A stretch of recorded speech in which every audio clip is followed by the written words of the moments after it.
So we're back, Devon. Afternoon of day one. Wow. We've had the morning where we've chatted to Anami, who's been a long-time proponent of EVs in South Africa, talking to us about how bringing EVs into the e-hailing service and taxis, really big opportunities there for her that she's been speaking to us about. And then obviously we had Mr. Daryl Chapman in the hot seat talking about Eskom. I think that he answered some really burning questions there. Big ones. Hopefully people now understand where Eskom's coming from. Eskom isn't skirting the issue. Eskom isn't oblivious to the issue. Eskom is aware of it. And Eskom is what they're trying to do is focus on what they do, which is provide a sustainably sourced, which is great to hear. They're looking at sustainable, options, but a stable energy grid for EVs, which I think is great. I think that for that piece of information out of the morning one, we've achieved a massive goal. I don't know what your thoughts are. Absolutely, and it's the perfect start. So if this was a Formula One race and we're a Formula One team, we've done a very good installation lap, and I think we're warming up nicely. 100%. For what's going to happen. 100%. So now looking at the afternoon is going to be an exciting session. We've got, I think, two gentlemen who are pioneers, guys who've moved it forward. Guys who can talk on a lot of aspects of what we're talking about here and hopefully answer a lot of questions that people might have. So as a friendly reminder to everyone out there, if you're watching us on Facebook, please drop your questions in the comments. We will try and get to them as much as we can. And if you're joining us on our Zoom link and you've come back from a nice lunch break and you're ready to rock and roll, our next poll is up. So you can please answer that poll. I think we saw some really interesting results during Eskom's poll. People answering how do they think Eskom's going to generate enough power. Our next poll is out, so please go in and answer that poll question. And again, if you have questions for our speakers while they're talking, please pop that in the question bar. And when we get to the appropriate time in our conversation, we'll chat to them and we'll fire your questions to the speakers. Devon, any final thoughts on your side before we introduce our next speaker? Yeah, maybe please like and share our links on all the various all our social media platforms. We really appreciate that. Thank you. Done deal. Fantastic. So our next speaker is the CEO and co-founder of Solareff and the director of GridCars. He goes by the name of Mr. Jaco Botha, and I'm sure he probably needs no introduction to those that know the landscape. Jaco, are you with us this morning? Good morning, guys. Hi, Jaco. Hey, how you doing, sir? Well, thanks to you, Rob. Good morning, Devon. Good to see you guys. Good to see you. Welcome. Fantastic. Loving the background. Is that a Solareff installation in the background there behind you? It certainly is. It's one of the ones that's been running since 2014, by the way, seeing it you ask. Fantastic. Now can Clearwater Mall's roof, so yeah. Oh, that's amazing. So Jaco, this morning you're going to chat to us about the effect of EVs on the grid, and is it a threat, which I think a lot of people think, it's obviously a threat, or does it create some sort of stability and an opportunity, which I think you're gonna talk us through. So maybe Devon and I can get out the way and let you take on the hot seat as the expert and take us through. Awesome, Rob. Thank you, and good morning to everyone at dialed in. Thanks for taking the time to actually join us today. So, interesting fact: every second, enough solar energy strikes the Earth that could allow you to travel 2.4 billion kilometers.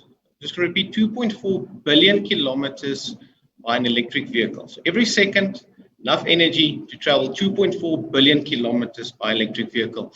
Now that's just to put it into perspective, the Mars rover, that Perseverance, it's about 5 times the distance it had to travel to get to Mars. So I thought I'd start with that. So I think just get this presentation running. So first question I always do is, why are we doing this? Why is it important for us to consider, renewables, consider electric vehicles?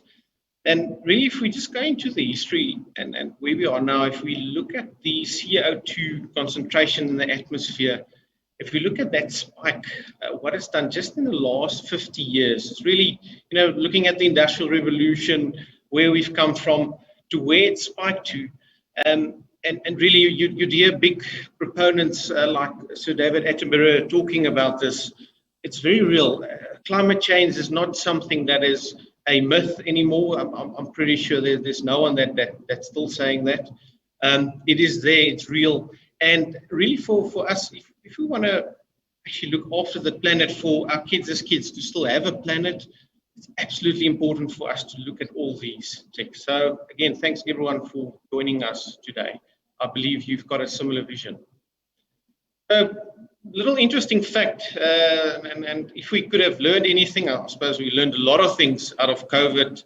You know, we learned new terms like you're muted, those are all new things. And one of the lessons that actually came out of COVID, pictures I've shown you below, it's actually two pictures taken in Delhi, India. One was before COVID, and the second picture on the right, it's actually a picture that was taken during the lockdown. Now, the global, the atmospheric levels, the levels of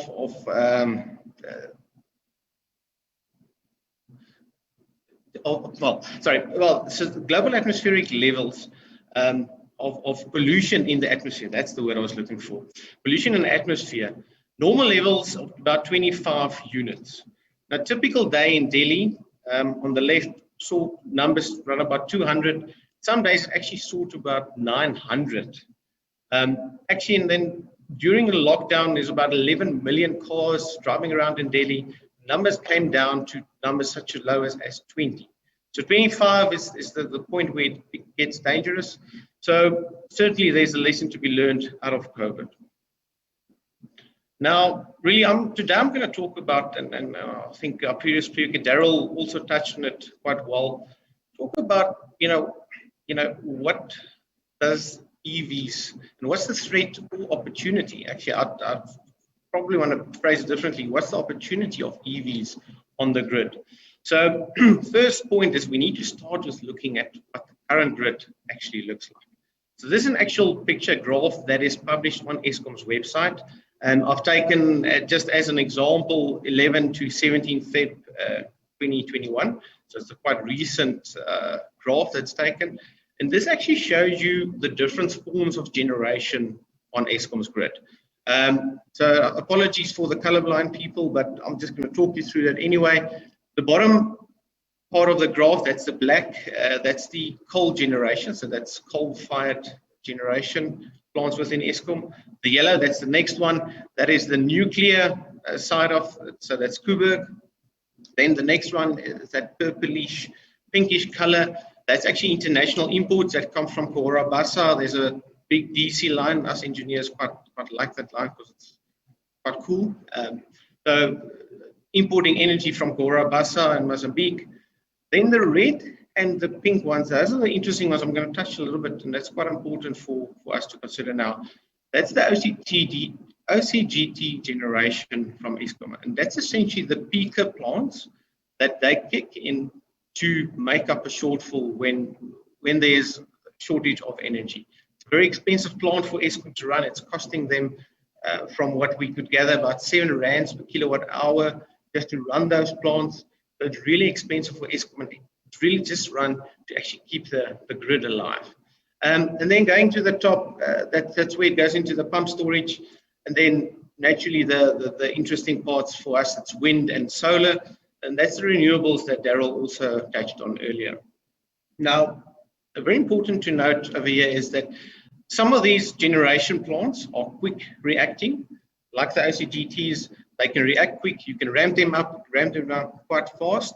And then you've got slower reacting plants, like the coal generation, like the nuclear. It's all slow reactions. You can imagine yourself, it's the coal plant's a big steam generator. It's a big, and Eskom also refers it to as a spinning reserve. It's there, and it really takes a lot of time to slow it down. To slow down a coal generation power plant, you actually need to reduce the amount of coal that you're feeding in the water. So it's not a simple operation by the click of a button. So the question is, why is this important? Why is it important for us to look at it?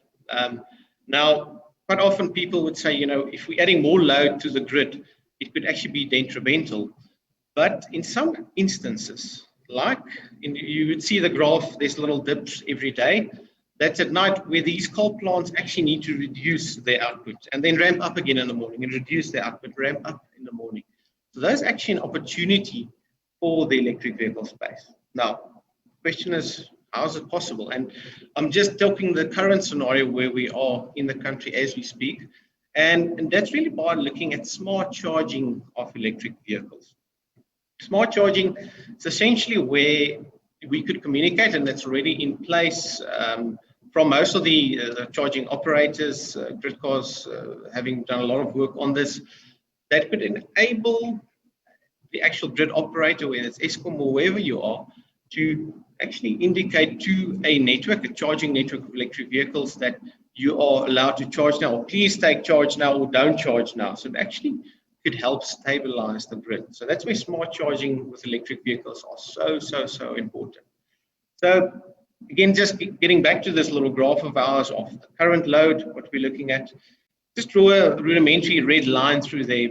And if you were to consider, if we wanted to increase the load at night, to actually enable the coal plants to not have to ramp down, ramp up, ramp down, ramp up every day, we could actually charge electric vehicles during that time, and it would actually assist ESCOM. So one of the little exercises I did, just out of interest, see, if we were to fill these gaps with electric vehicles, how far would we be able to travel with that energy? And that's about 70 million kilometers daily. Or differently put, 700,000 electric vehicles, each traveling 100 kilometers. I think that puts Daryl and Robin and you had a good question around that. You know, what could the grid handle? Well, the grid could handle a lot as we are at the moment already, and it would actually assist the grid. So, big question, and a big question has been asked earlier today already. What about load shedding? Well, yes. What about that? I think perhaps just an interesting little thing you'll see, you note on the graph, there's also a little bit of load shedding over there. So we did experience load shedding on the 11th of Feb in that specific one. If you actually looked at it, this is the GridCars highway as it stands at the moment. And just an example of what is possible. So looking at load shedding, the red little dots on the card is where load shedding was experienced at this specific time when we took the snapshot. The blue little markers, that's where actually people were actually charging, and then the green ones were available charge points. Now, the big thing to consider when you're driving an electric vehicle is that you're not constrained to charge at a single point. Now, if you think of a building, you've got one point of supply, and if that area is being load shed, well, that's your one point of supply. You can't go get your power somewhere else. Benefit of electric vehicle is, well, you can just drive to a next door area and actually go and charge there if you really need to charge, or actually, as been mentioned earlier, just schedule your charge for a different time. Typically, the ranges available is between 100 and 400 with current available vehicles, going up to 500-600 vehicles that are coming. So really, there is space to manage it, and essentially, you are traveling with a portable power bank with you when you've got an electric vehicle. So it's all good and well. We looked at what the current grid looks like. However, EVs being something of the future, and I do believe we're all convinced that it is absolutely coming in a big way, we need to look at what the grid is going to look like in the future. This is important. So this little graph shown here, and it's a little small, but I'm just going to talk you through that, shows what the different generation technologies has done over the last 10 years in terms of pricing. So what it actually costs to generate using these forms of energy. Now, that little dot there right on the left on the top, that is where solar used to be back in 2010, so 2009. So it was the most expensive form of energy generation of these ones that I'm considering. What it's done though in the last 10 years has gone from the most expensive to the cheapest form by far. You'll see it right there at the bottom. So it's actually now the cheapest form of generation available and still dropping. Economies of scale are still working towards it. Massive uptake that we've seen in this industry. Other one that's also important and relevant is wind. And that's the second cheapest form of energy. So if you consider this economics 101, it will force all of that and the grid to go more towards renewable sources of generation. Next question, and also important to consider, is storage. Now, big part, people would say solar only suddenly shines during the day. Quite right. It only shines during the day. You've got wind that's more of a basin, and it actually spreads it out a bit. So you need the various forms of generation. But those little peakers that I mentioned, the OCGTs that's currently in the energy mix, or the gas generation plants, that actually makes up the shortfall for Eskom at the moment, in time might need to be replaced, or we need to assist them by different forms. And that form actually we anticipate, and we're already seeing actual real life examples of that, would be coming in a form of storage. Now, if we just consider lithium ion storage and pricing, what it's done over the last 10 years, and I'm going to go back to 2010, this graph shown here is 2015 and a forecast going to 2025. Back in 2010, the dollar per kilowatt hour of lithium ion storage was about $1,000. Coming down to 2015, it was 384. Currently, around about the 260 mark, and the guys are still forecasting that it would drop even lower than at 180 mark. So, really is exciting space, and it is the opportunity that goes with that. Now, really, what does the grid of the future then look like? Is there still nuclear in there? Is there still coal in there? I'd honestly, truly believe no. It's good to have our plants that we're currently running, and we need to optimize them, as the guys at Eskom are doing an actually good job at doing that, for keeping them running and maintaining them now where they are. But the grid of the future is truly a renewable grid with, and very important to note, the storage component. So you've got wind, you've got solar, absolutely will be in there. You've got hydro, Bus would still be there. But the big part is actually adding a storage component that is fast reacting. And, I think a very good example of that I want to point out is the one that was built in Australia. So the Windsdale Power Reserve, it's got about 150 megawatt capacity, and then a storage capacity of about 194 kilowatt hours. So that's quite a big capacity. Now, what this has done for the South Australian grid, and I've had the fortunate opportunity to actually talk with guys who were actually involved in that, it's actually stabilized the grid massively. Actually also saved the grid a lot of money in that as well, to such an extent where the minister in Australia is absolutely on board, and they are expanding this. So I guess if it didn't work, they wouldn't have been expanding it at all. But now, considering that, it's got a big capital expenditure. Now, in perspective, what we've got, if you are buying an electric vehicle anyway, that is a power bank. It's a power bank in itself, and it's really about, getting that smart technologies in place to actually help manage the grid.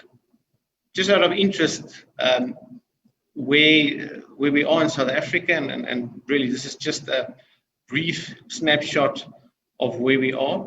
If we look at the current electric vehicles driving around in SA, and mind you, SA, there's still been low uptake, expecting quite a bit more in the future, as Daryl maybe pointed out. Current, as we're sitting right now at the moment, 45 megawatt hours of capacity. So that's already a quarter of the Windsdale Reserve that is out there driving around on our roads as we speak right now. No extra capital expenditure needed. It's there. It's already existed. And didn't cost government anything. So really there is a massive opportunity sitting in there. Naturally then the next step, and this is really the next phase of it, there's a lot of research going into, guys referring vehicle to grid technologies. So I've spoken about smart charging. That's essentially where we've got the grid telling a car, okay, you can charge now. But the second part of it is actually to start using every car battery out there as a storage mechanism to actually to assist the grid. Now, there's various ways to incentivize this as well. I think just out of interest, in Germany, during lockdown, there was a time where Germany was actually paying people to take the over-generated power. Because they've heavily invested in renewables. They're actually saying, please just take our extra generated power. We would actually pay you for that. Now, imagine if you as an electric vehicle driver are there and you're actually incentivized to have your battery in your car that you already paid for. It's not an extra expenditure. You actually paid for to use that and actually help stabilize the grid. So vehicle to grid technology, really exciting space, a lot of development happening in there, and already a lot of good case studies coming out of the woodworks. And it really is also something that's going to come. So every electric car plug in.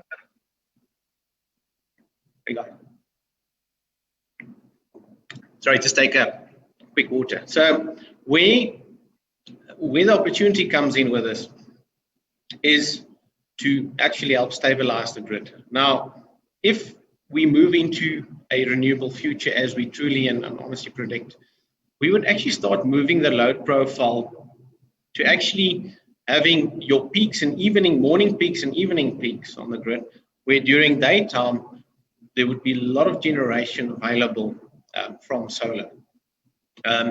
So in that comes the opportunity to actually charge your electric vehicle during daytime, and then in return, release the energy into the grid at night, automatically forming that key component that is needed to truly and honestly make the grid a renewable source. Okay, guys, I've kept my presentation actually quite short, actually to engage and for us to go into further questions. I think there's quite a few questions and quite a few good, exciting discussions we can have. So, Rob, I'm going to go back to you. I suppose you want to do that 5-minute break, and then, yeah, we'll be back with you.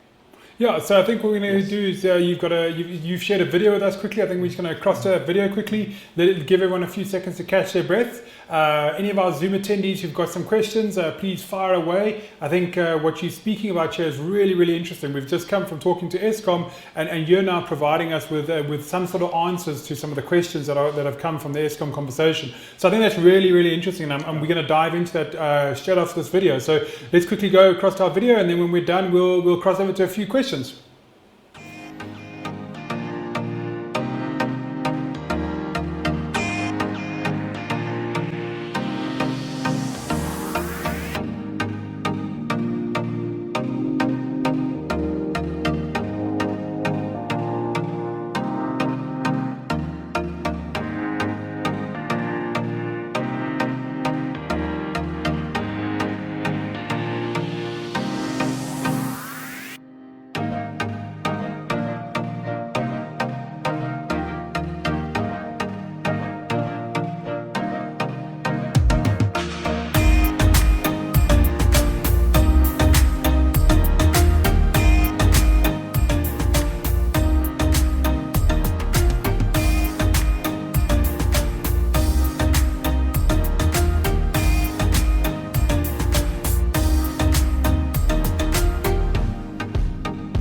going to demonstrate how to start your charge using the GridCars Charge Pocket app.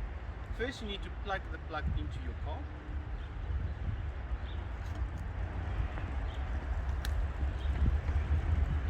Then I'm going to invite you inside my car so that you can see it due to the light. So you open the GridCars Charge Pocket app at that point. Over there, this is the app you get with the GridCars registration. Over here you can then actually select the charge points.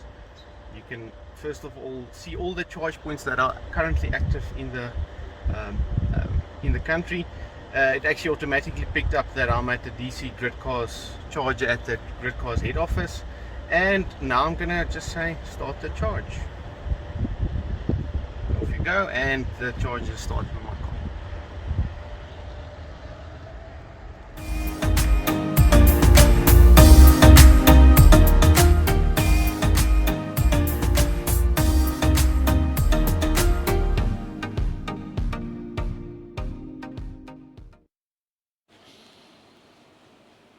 So, welcome back. Great informative video, Jaco. Thank you for sharing with us, highlighting some of the great work that you guys, GridCars and Solareff, is doing in the EV space. Absolutely. So now we've got you in the hot seat. Now we can fire some questions at you. And I think that it's really intriguing because just before our lunch break, we had Daryl talking about ESCOM and obviously everyone asking about the sustainability of the grid. You, in one slide, have potentially shown us what the answer to South Africa's grid problems could be. And I think that that's really intriguing, is that we've gone from a situation where currently we all understand that there are challenges. We do have constraints. And in one slide, you've shown us what the future could be. And you've spoken about something which I think most people haven't thought about, which is vehicle to grid charging. Now, most people would never even think about the vehicles actually providing a solution. So there's lots of questions and we're gonna dive into them. And I think the first thing that we would like to ask you is it feasibly and theoretically or practically possible for an EV to run solely off the energy that's generated from a photovoltaic solar system? Rob, absolutely, sir. Look, and to give you an example, I've got two EVs myself. I'm fortunate enough to have two, and really they are awesome to drive, by the way. We'll get to that just now, I'm sure. And running them fully off solar power, absolutely possible.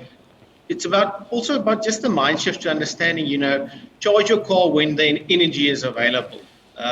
If the sun is out, make sure the car's plugged in if you're at home, and so absolutely possible. So that 2.4 billion kilometers in 1 second, yes, I do believe it's possible.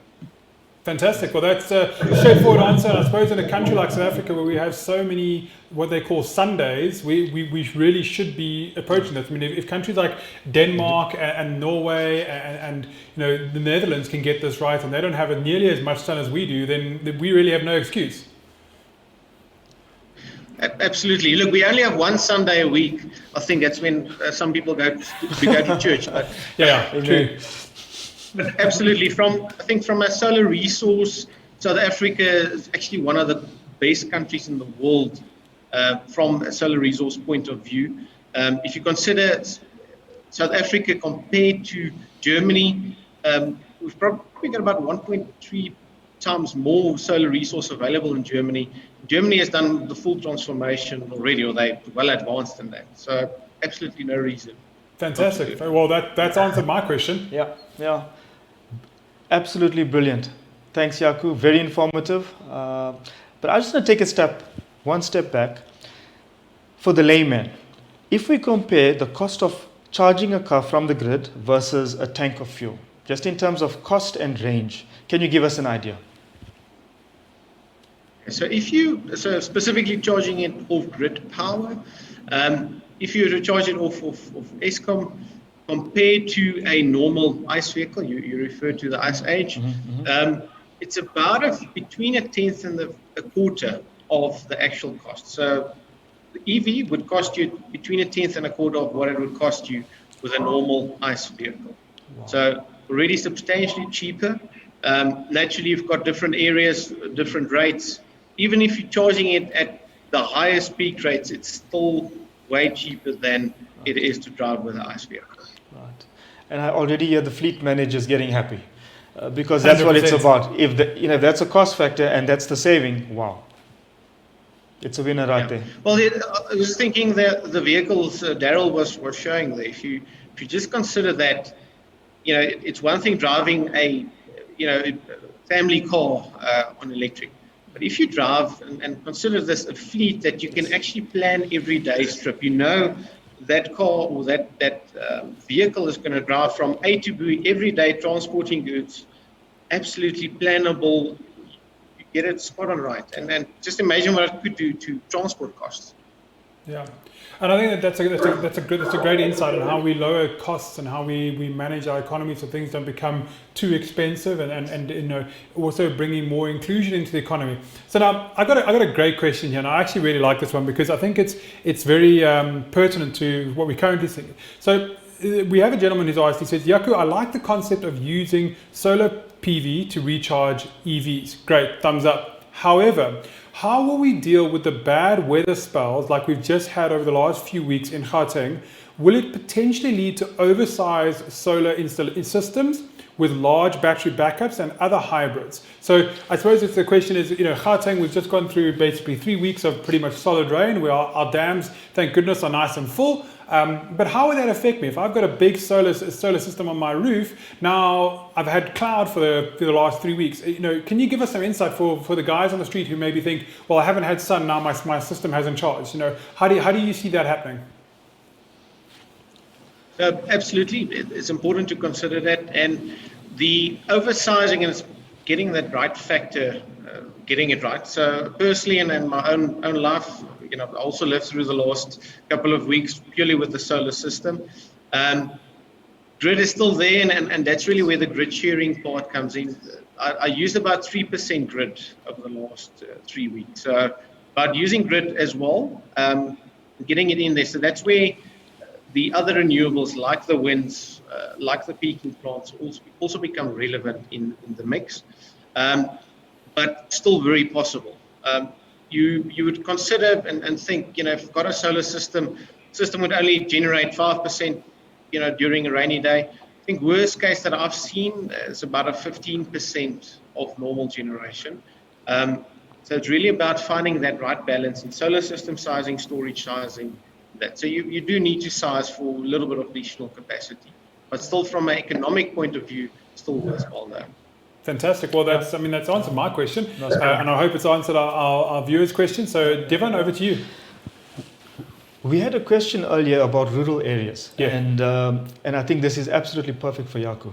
Is there any way we can have alternate sources of power in these areas, from your side, from your perspective?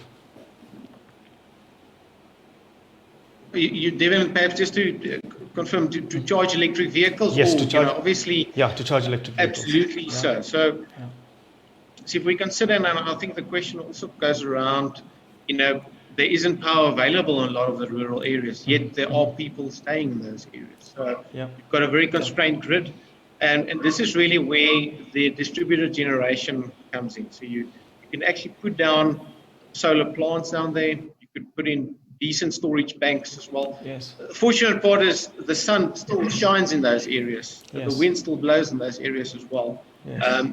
So absolutely possible. Yeah. You don't have to try and feed that from a central coal plant. Absolutely. And as we chase the real estate, in urban areas to say we are putting down grid-based charges, there's a solution for me, so to say, look after all over Africa, all over rural areas, and there's an option over and above the typical solution. Absolutely, and I think if we're talking developed areas, and certainly that's been one of the interesting challenge we found with GridCars in rolling out the network. Probably one of the biggest ones were actually finding supply capacity in various areas. If you consider a smaller town, like Laingsburg, for instance, to find a source of sufficient power to actually put down a fast charger in there, quite challenging. Yes. And this is really where the combination of storage technologies with generation technologies into the grid at that point also plays a big role. Oh, fantastic. Fantastic, I think you've tied it together, because we had that question earlier about EVs in rural areas. And I think what we know in South Africa, most of our rural areas are in potentially more sunny areas. So I think that solar is going to play a big role in distributed power system providing enough energy in those areas so that they can also jump on board on the EV scale. And I think that's a great answer there, Jaco. I mean, it's opportunities for everyone. But one thing that you've said, Jaco, which I think has got everyone's attention, and I'm looking at a screen full of questions here. Vehicle to grid charging. Now, this is a concept that I think most Africans would have thought, our grid is constrained, we don't even have enough power to power vehicles, so grid to vehicle, whereas you are potentially putting forward a solution of vehicle to grid, which I think is phenomenal. But I've got a question. Has GridCars actually tested this vehicle to grid technology, and what are some of the things that you think make it a viable solution to our energy mix? Okay, so where it is at the moment, so as I mentioned, there were the two parts. There was smart charging, so that's the charging part of the cars, and then there's the vehicle to grid of it. Smart charging, GridCars, it's there, it's done, it's absolutely doable. The vehicle to grid part is actually a little bit more intricate, because that actually requires work from the OEMs as well. I know Nissan and Uhilo, they've done quite a bit of good work on that to actually start doing vehicle to grid charging on that. And that's really where the OEM, like the BMWs, the Teslas, the Nissans, all of that could open the battery to allow it to actually extract energy out of that. Big developments happening in that space worldwide now. So it's one of those things that's not if it's going to happen. It absolutely will happen. And the guys are already working towards that. From a GridCars perspective, the question around that, it's about getting, once the OEMs are there, we definitely would be able to do that. It's important also to consider you essentially, where you'd have a charger, a DC charger, it's essentially power electronics, explain it, that converts AC into DC, whereas if you're doing vehicle to grid, it essentially takes the battery power, which is DC, and converts it back into AC and synchronizes with the grid and feeds it in. So it really is about just having the right equipment installed. Cool. Yep. Devon, you've got a couple there, I'm sure, ready to rock and roll? Yeah, plenty. What do you see the next steps for you and your company in terms of rolling out chargers, rolling out the infrastructure? Okay, so very good question. I think you also mentioned earlier from an investment point of view, that's really where we are. So we've already ourselves invested quite heavily into rolling out the network as it is, to establish it there, to enable people to already drive and experience the network, to drive from Joburg to Cape Town, drive from Joburg to Durban, and actually use those major routes. Next step is really just to expand the network, decrease the intervals between charges, giving people more options. But naturally, for that, one needs a little bit more investment. So really, we're in that phase now where we're looking at raising the next round of investment. Yeah. Fantastic. That's absolutely very exciting. And have maybe you picked out a few locations, like maybe shopping centers, that you'd say, I'm going to highlight, these types of businesses, these types of opportunities, and therefore to make charges more accessible. Because in my mind, if I've got to drive an electric car to a dealership to charge, that's probably not ideal. So I actually need the charges in places where I would be parking, like maybe a gym or etc. And how do you see therefore that rollout happening? Do we need engagement with these various retailers? Please, Absolutely. It is, and believe me, it's already happening, and I think a lot of conversations is taking place. And you're right. It's about charging, destination charging, not stopping halfway at a dealer to charge. It's about charging at the gym or wherever you stop, and actually have a charger around every corner. If I wanted to go and buy bread and milk, I can stop and charge because they've got a charger there. And that really is the ideal, the dream of where we're all working towards. And Evan, I know at least you also share that vision. So it really is a team effort. It's not an effort that any single company can do. we all need to work together, and will work together, and are working together to get to exactly that point. Absolutely. And then as we look forward into the next steps, things like wireless charging, please maybe just talk us through the opportunities, and obviously then talking infrastructure. That brings in a whole new ball game in terms of putting these chargers, especially into shopping centers, etc. But your thoughts on that going forward? So wireless charging, there's a lot of things to consider, from an efficiency transfer, essentially using electromagnetics to transfer energy. It might be a nice to have if it's going to go that route. There's a lot of development happening in that space. Yeah. But I think where we are right now, what's still sensible is still the plug-in charging. Those mechanisms will come. The tech will evolve. Even I'm sure in 10 years' time, we're going to look back and say, we didn't see those 5 different techs coming. Exactly. But they actually work pretty well. Exactly. It's about finding them and embracing them when they come. Exactly. My mind is already going to self-driving cars. So now it's going to have a car that has to drive into the airport parking lot. There's going to be a charger that comes in to self-connect, and then everything happens, and there's payments happening. So somehow we need to get to that point between wireless charging and the future, and I'm sure that's going to happen very quickly. 100%. So Jaco, before we wrap up, I loved your slide where you talked about the grid of the future. I think that's inspiring, and it's fascinating, and you've shown us an energy mix that I think for us in South Africa is realistic. We can realistically see a mix between hydro, wind, lots of solar. You talk of the grid of the future. What kind of hurdles do you see for South Africa? If we said, okay, in 12 months' time, we want to start seeing these grids coming to fruition, what are the immediate hurdles that you see in front of us to get to that grid of the future?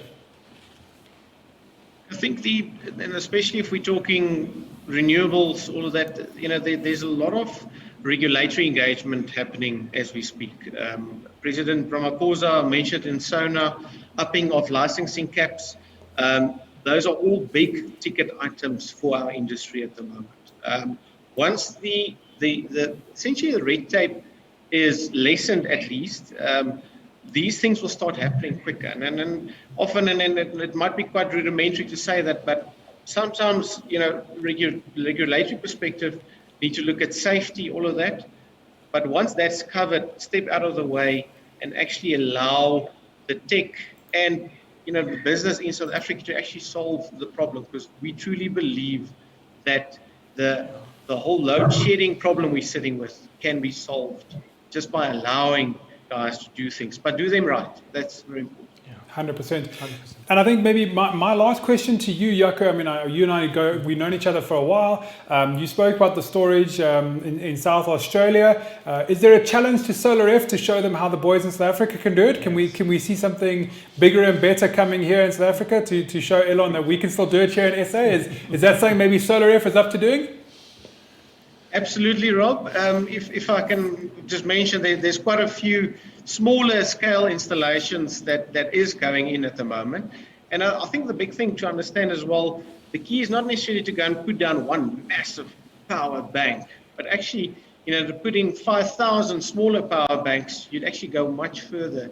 And actually, especially when you consider a constrained grid.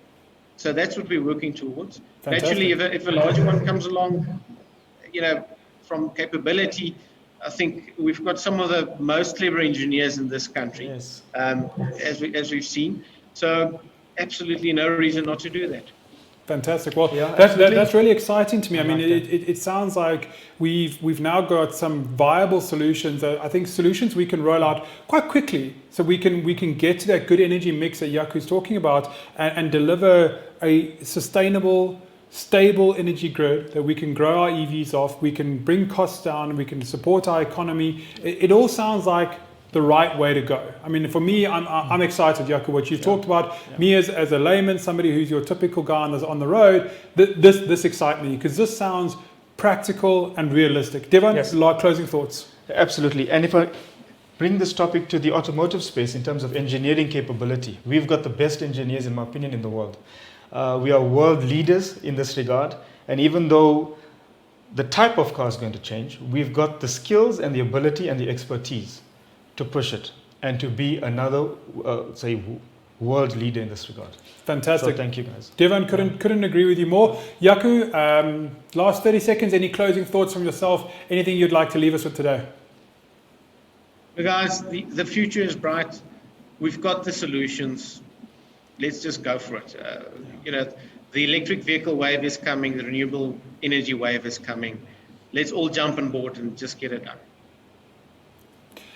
Fantastic. Well, from myself, Rob, Jaco, thank you for taking the time on the 1st of March in the middle of your day, taking the time to talk to us and sharing all this exciting information. We're very privileged to have you as a speaker and to have you sharing with us some real practical solutions, nothing pie in the sky. Everything you've spoken about, I believe we can achieve as a country. Yes, and well done, and really great job up to now. So keep going. Fantastic. We support you. From all of us here at EMCSA, thank you very much, and we look forward to chatting to you again very soon. Thank you, Rob. Thank you, Devon. Thank you for everyone that took the time to also dial in. Thanks a lot. Awesome. Thank you very much, Jaco. Thank you.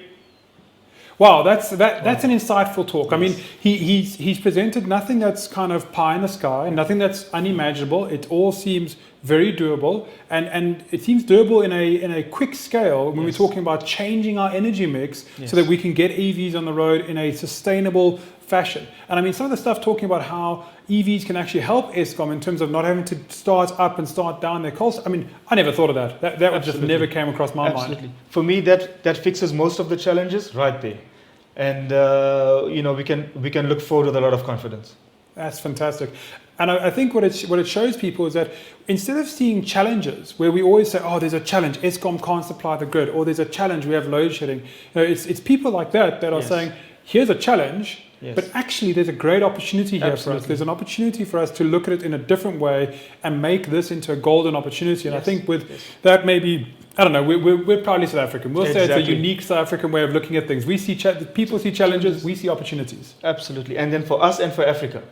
100%. So let's go there too. Yeah. No, I think there's a golden age ahead of us where the energy mix is going to change, and EVs are going to become a big part of the energy mix, and not just passenger EVs. I mean, we haven't even touched on trucks and fleet EVs and how that can fundamentally change how we operate as a human species. Yes. Fantastic. Well, it's been really exciting chatting to Jaco. We are really privileged to have his brother, De Villiers Botha, is going to be joining us soon. We'll be back in a few moments once he's lined up and online, and we would like to welcome you back in a few minutes to hear De Villiers Botha, who's going to be talking about actually living the green lifestyle. Is it a distant dream or a present reality in South Africa? And I think that's a big question, because a lot of people, we hear greenwashing, we hear about the green lifestyle, and I think De Villiers is actually going to tell us, is it a reality to actually live the green lifestyle? So we'll be back in a few moments with De Villiers Botha.